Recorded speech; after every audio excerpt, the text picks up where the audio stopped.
Cold out today. Cold out yesterday. Even colder today. Hey y'all, it's Sarah. Today I wanted to do a video on my Croton because this is the time of year I see them in the stores for sale. So if you don't already have one, you might want to pick one up, and here's some care tips to help you take care of it. Stop bleeding!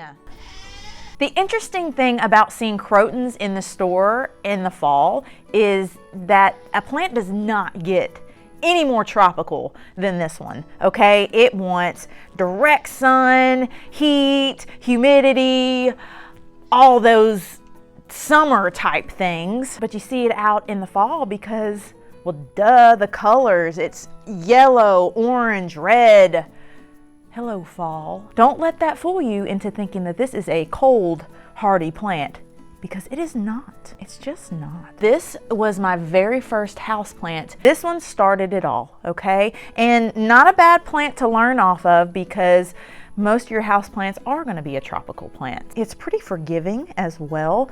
Any mistake that you could possibly make with a house plant, I have made with this bad boy, okay? So it forgives you. And that's needed, okay? We need a little grace, do we not? There's many different types of Croton. The one that you're going to see most often in the stores is gonna be this kind, the Petra, Croton Petra, Petra Croton. They're probably all out there. But this is the one you're gonna see mostly, okay? The Petra. So with all the aspects of care, think tropical, okay? So in the tropical regions, these plants are going to be planted in the ground, growing like trees because they're getting all the things that it needs. They get huge, okay? And they even bloom, but don't get overly excited. They're not beautiful. They're kind of ugly. Here. There go one right there. So, no.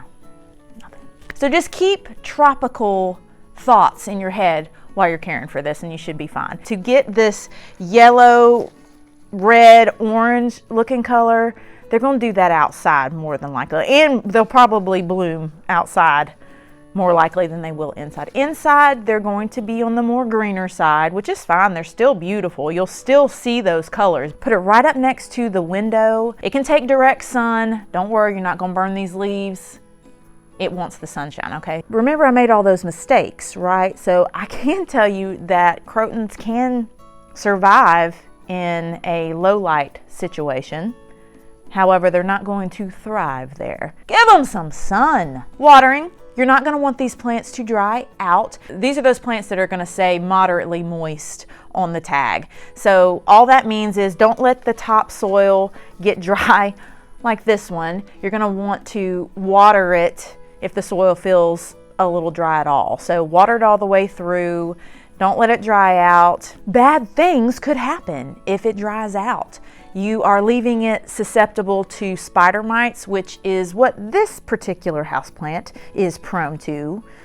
Watch my pest video to help you if you ever come across any bugs on your plants. And it'll start dropping its bottom leaves, and that's no good. About those dropping leaves, y'all, this is a moody plant if there ever was one.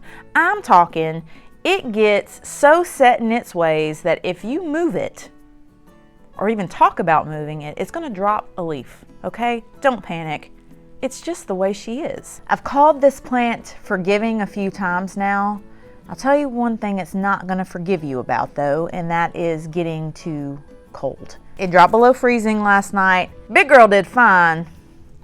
Little sister, not so much. So when nights start getting below 50 consistently, bring it inside. It's not gonna like being cold all the time. Tropical, remember? Tropical. That's my video on my Croton. I hope it was helpful. I'm always hoping that these things are helpful. Hoping people are watching them too. I don't know about y'all. Thanks for watching, and I will see y'all next week. Bye.